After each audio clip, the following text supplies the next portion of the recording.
Bonjour à tous et bienvenue dans ce live des établissements Stecker. Moi je me présente Caroline, votre hôte du jour pour parcourir un sujet qui vous interpelle et qu'on nous pose régulièrement lorsqu'on nous demande des conseils achats au téléphone. C'est à quoi sert une surjeteuse et quels sont les éléments à tenir en compte lorsque je souhaite m'équiper d'une surjeteuse. Donc on va parcourir ce sujet pendant le petit quart d'heure qui suit. Et toute question que vous auriez par la suite, n'hésitez pas à les mettre en dessous ou en commentaire. On y répondra soit en décalé, soit directement après le live, afin que vous ayez vraiment le sujet de long en large. Ben, tout d'abord, je pense que la première chose à découvrir ensemble, c'est de savoir à quoi sert une surjeteuse. On nous pose souvent la question, ben voilà, moi j'ai déjà une machine à coudre, on me parle d'une surjeteuse, à quoi ça sert? Est-ce que je peux m'équiper uniquement d'une surjeteuse et laisser la machine à coudre pour plus tard? En gros, ce qu'il faut savoir, c'est qu'une surjeteuse va vous permettre de faire un point de finition plus propre à l'intérieur des vêtements. Vous le voyez régulièrement dans les vêtements de la confection. À l'intérieur de vos vêtements, vous avez un beau surjet bien propre qui permet de retenir tous les fils. Donc, c'est ça l'utilité d'une surjeteuse. Les points sont également parfaitement élastiques puisque vous avez 3 ou 4 bobines, on va voir ensuite dans quel cas on en utilise 3, dans quel cas on en utilise 4. Et ces fils vont coulisser entre eux, gardant une bonne élasticité aux vêtements. Et ça, c'est vraiment beaucoup plus confortable et mieux fini. Je parle également d'une finition parfaite. Je vais vous montrer, par exemple, sur une machine à coudre, à quoi ressemble un surjetage fait, par exemple ici dans un lin. Vous voyez que un beau zigzag, un beau point overlock. Je me suis équipée du pied le plus adapté, mais malgré tout, tous ces petits fils que vous allez avoir et la finition ici en simple épaisseur n'est pas toujours durable et ne va pas tenir longtemps. On a encore des fils qui peuvent partir et voilà, c'est ce qu'on fait quand on a uniquement une machine à coudre. Sur une surjeteuse, comment ça va se présenter? Je vais prendre ce même tissu, mais vous allez avoir 3 fils ici en l'occurrence qui vont vraiment bien finir votre vêtement.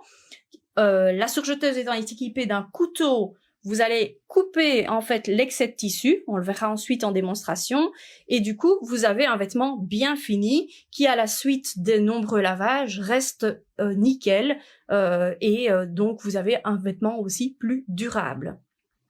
Le troisième point également important quand vous acquérissez une surjeteuse, c'est le fait qu'une surjeteuse va aller beaucoup plus vite. Elle va vous permettre une rapidité d'exécution dans vos vêtements grâce à son point d'assemblage, notamment dans les tissus stretch.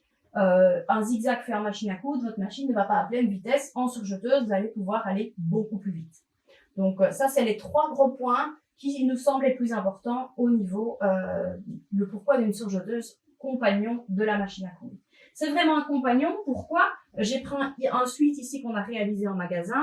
Vous voyez qu'on a assemblé la totalité du vêtement à la surjeteuse. Et certaines parties, comme par ici, au niveau de la capuche, on a une surpiqûre à faire. Les boutonnières également. Là, c'est la machine à coudre. La surjeteuse ne pourra jamais faire ce genre de travail. Donc, c'est pour ça que c'est vraiment le compagnon idéal dans votre atelier couture. Alors, quelque chose aussi très important, c'est qu'une surjeteuse va être équipée d'un différentiel. C'est quoi un différentiel? Sur chaque machine à surjeteuse actuelle, vous avez cette fonction. Ici, en l'occurrence, sur celle que j'ai, c'est ce bouton-ci. Elle peut se situer à droite ou à gauche de la machine. Qu'est-ce que le différentiel? Sur une surjeteuse, vous avez des longues griffes. On les voit si je lève un petit peu le pied de biche, je ne sais pas si... Voilà, donc vous voyez qu'il y a 2 séries de patins, avant et arrière.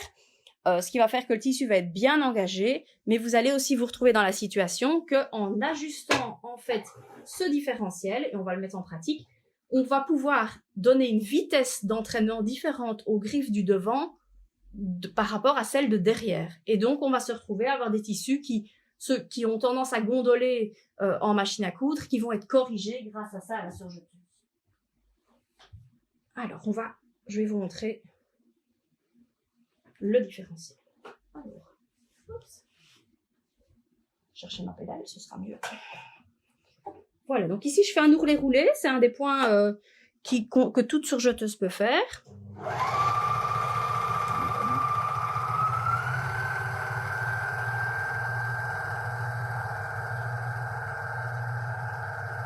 qu'est-ce que je constate? C'est que le tissu a tendance à, vous voyez, un peu gondoler. Il n'est pas bien droit, pas bien plat. Donc, le différentiel va permettre, en ajustant, du coup, ici, dans ce cas-ci, vers le numéro 2, d'entraîner. On voit qu'il y a des petits plis qui se forment ici sur le côté du pied.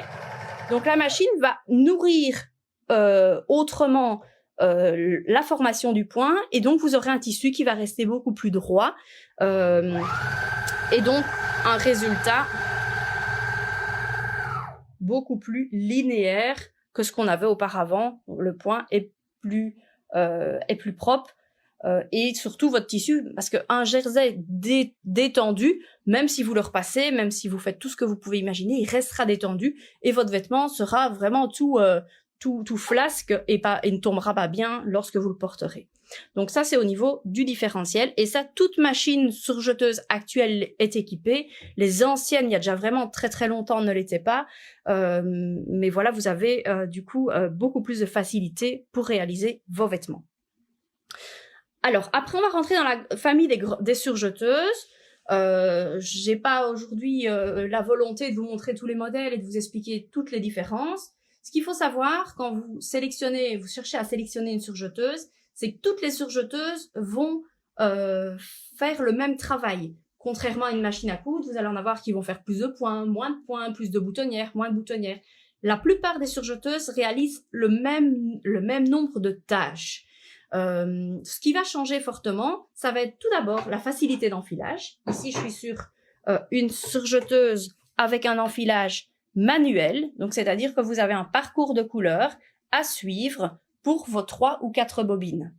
Donc, c'est pas non plus un vrai labyrinthe, mais malgré tout, c'est tout des petits crochets, et si un petit crochet n'est pas bien enfilé, le point ne se compose pas ou ne se compose pas bien. Donc ça, c'est vraiment le principe d'une surjeteuse avec un enfilage manuel. Ce qu'il faut savoir aussi, c'est que sur une surjeteuse avec enfilage manuel, il faut qu'on aille un petit peu plus bas pour le voir ici sur la machine, vous avez un ordre d'enfilage des bobines. Et si cet ordre d'enfilage n'est pas suivi, le point n'est pas bien formé non plus. Donc si vous devez réenfiler la machine, il faut en tenir compte. Si vous avez le malheur que le premier fil a cassé, il va falloir réenfiler ceux derrière également. Donc ça, c'est un point à retenir. Quand on a bien enfilé sa machine et qu'on veut changer de couleur, on peut faire des nœuds. Et donc, récupérer en fait le fil ici en tension, on le coupe, on prend la nouvelle bobine et on forme en fait un nœud. Oups, voilà, il a décidé de pas m'obéir celui-ci. Voilà, vous formez en fait un nœud non coulant. Je vais pas le former puisque je vais devoir coudre après. Vous tirez comme ceci et vous allez pouvoir le faire passer à travers la machine sans devoir tout réenfiler. Donc ça, c'est la solution pour les machines à enfilage manuel. J'ai pris également avec moi une autre machine avec un enfilage à air. Donc, comment ça se passe en enfilage à air? Vous voyez que sensiblement à l'intérieur, c'est fort différent. Il en existe dans différentes marques. Vous avez en fait un système de petits tuyaux que vous allez fermer. Et donc, vous allez avoir un compresseur. Il en existe des électriques, il en existe des manuels. Vous venez enfiler votre fil dans le trou et vous pompez. Et à ce moment-là, beaucoup plus facile, votre fil ressort directement au bout de son chemin et vous êtes prêt à passer au suivant. Vous avez en général ce système d'enfilage à air. Pour le boucleur, les 2 boucleurs inférieurs, le passage de l'aiguille se fait, lui, avec ou sans enfileur. Ça va dépendre des différents modèles. Alors, d'autres critères qui vont être importants pour faire le choix de votre surjeteuse, ça va être selon le budget que vous avez, la facilité d'enfilage, la justesse des tensions. Des surjeteuses entrée de gamme vont être un peu plus capricieux, ne permettront pas toujours de coudre dans tous les types de tissus. Plus vous montez dans la gamme, plus vous allez avoir cette facilité d'utilisation. Il existe sur le marché des surjeteuses avec enfilage, avec tension ici mécanique, enfin on va dire manuelle plutôt que mécanique, et il en existe également avec des tensions automatiques. L'avantage des tensions manuelles comme ceci, c'est que vous pouvez toujours ajuster comme vous voulez que le point se forme. Quand vous faites un point d'assemblage dans un vêtement, si votre fil de l'aiguille n'est pas assez serré, votre vêtement ne va pas être bien fini et là vous allez pouvoir l'ajuster. Et plus la machine est de bon rapport qualité-prix, moins vous devrez toucher aux tensions. Et donc, même si ces tensions sont manuelles, il n'y aura pas toujours des grands changements à faire quand vous passiez d'un tissu à un autre ou d'un point à un autre. Donc, ça ne rend pas toujours le travail plus compliqué. J'aurais tendance à dire que ça vous permet de pallier au maximum de situations. Donc, voilà pour les quelques points importants. On va avoir d'autres choses qu'on pourra tenir en compte. Certaines machines sont équipées de bras libres, certaines machines sont équipées de genouillères. Mais voilà, je ne vais pas rentrer dans tous les détails aujourd'hui. C'est pas le but exclusif de ce live. Pour ça, n'hésitez pas à nous recontacter, à comparer plusieurs modèles avec nous et on vous conseille avec plaisir sur le modèle qui correspondra à vos projets, à vos envies et à vos facilités que vous souhaitez vous donner. Voilà. Alors, on a fait tout à l'heure un ourlet-roulé, vous l'avez vu. Donc, l'ourlet-roulé va permettre de terminer très facilement des tissus fluides, des voilages, faire un petit bord autour d'un tissu. Voilà. Donc l'ourlet roulé, c'est vraiment un point que vous pouvez faire. Bon, ici je travaille avec 3 couleurs différentes, le rendu n'est pas des plus beaux, mais c'est vraiment pour vous montrer, et ça c'est quelque chose que je conseille aussi toujours en magasin. Quand vous commencez avec la surjeteuse, utilisez 4 bobines de couleurs différentes. Ces 4 bobines vont vous permettre de vous rendre compte quel fil fait quel travail, et donc de comprendre l'ajustement de vos tensions. Ici, on va les remettre en position classique, le 4 sur cette machine, et on va passer à un 4 fils pour découvrir un autre point que la surjeteuse fait. Voilà.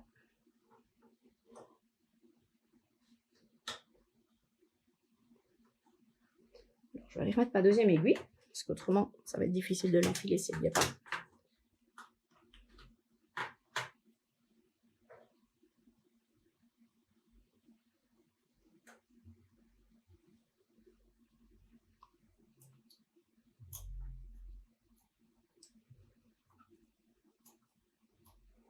Voilà. Toujours bien serrer ses vis pour éviter qu'on ne perde l'aiguille.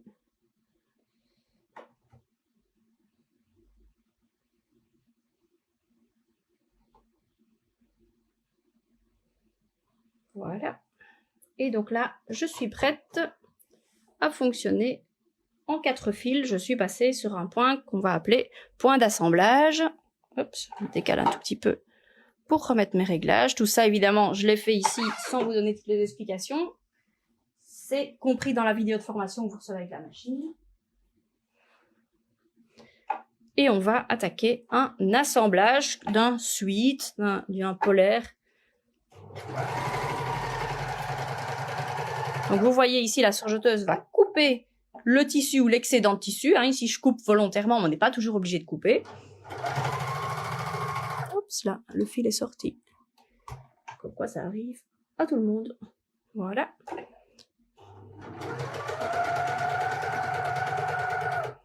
Et vous allez avoir ici un point d'assemblage. Donc, vous avez une couture qui est finie, toute propre. On va aller jusqu'au bout.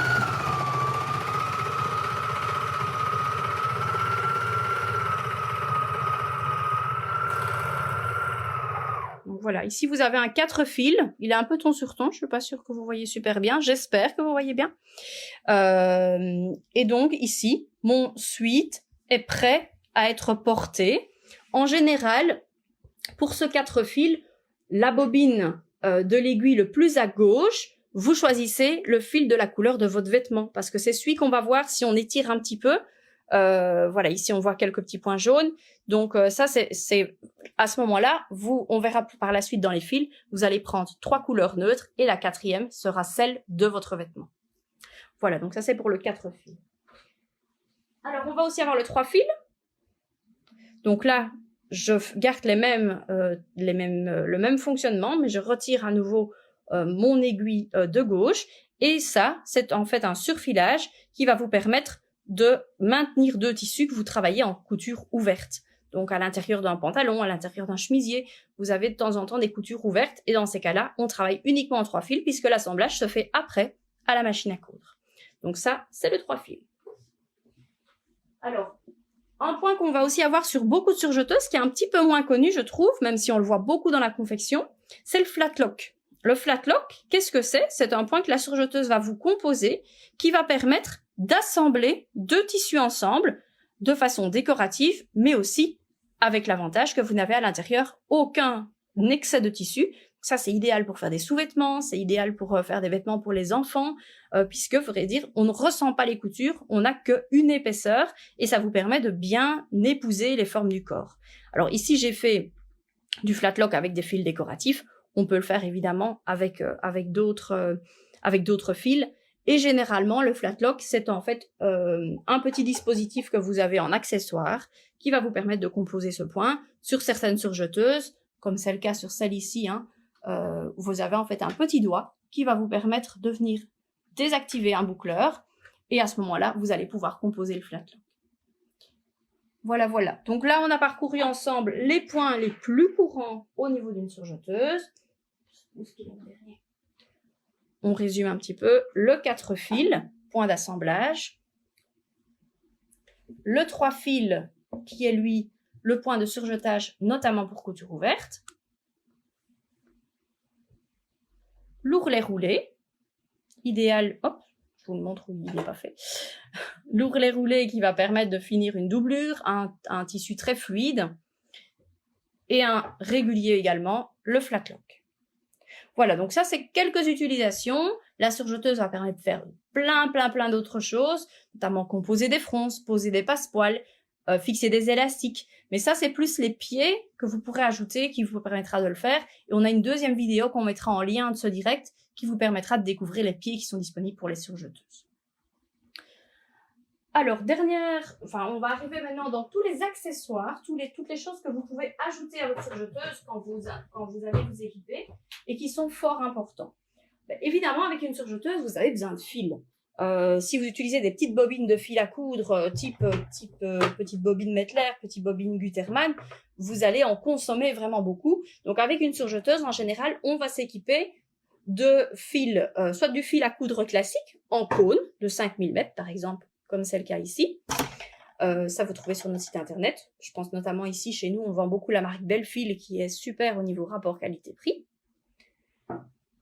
On va pouvoir s'équiper de fils, et là on a une panoplie de couleurs en stock plus importante, fils spécial surjeteuse. Donc ça, c'est des fils qui sont moins solides qu'un fil à coudre, mais pour le surjet, c'est pas nécessaire d'avoir du solide, puisque c'est uniquement vos 3 premières bobines qui doivent juste retenir les fils du tissu, retenir les fibres.